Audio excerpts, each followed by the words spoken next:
अस्सलाम वालेकुम, आप देख रहे हैं पीए न्यूज एचडी और मैं हूं आपके होस्ट सादिया बतूल।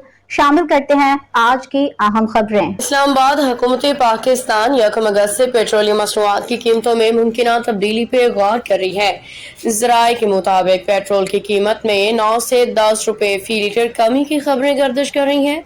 ताहम मुआशी माहिरीन इस इम्कान को गैर यकीनी करार दे रही हैं। याद रहे कि 15 जुलाई को पेट्रोल की कीमत में 5 रुपए 36 पैसे फी लीटर इजाफा किया गया था, जिस पे आवाम और सियासी हलकों की जानिब से शदीद रद्द-ए-अमल सामने आया था। रिपोर्ट के मुताबिक आलमी मंडी में खाम तेल की कीमत $66.70 फी बैरल से बढ़ के इस वक्त $70.25 फी बैरल हो चुकी है। दूसरी जानब रुपए की कदर में मामूली बेहतरी आई है। डॉलर की कीमत $284.70 से कम होकर $283.19 पे आ गई। आवाम पे पेट्रोल बम गिराया गया। पेट्रोलियम मसनूआत की कीमतों में 11 रुपए तक का इजाफा। मुआशी तजियाकारों का कहना है कि खाम तेल की कीमत में इजाफे और रुपए की कद्र में मामूली बेहतरी के पेश नज़र पेट्रोल की कीमत में नुमाया कमी का इम्कान कम है।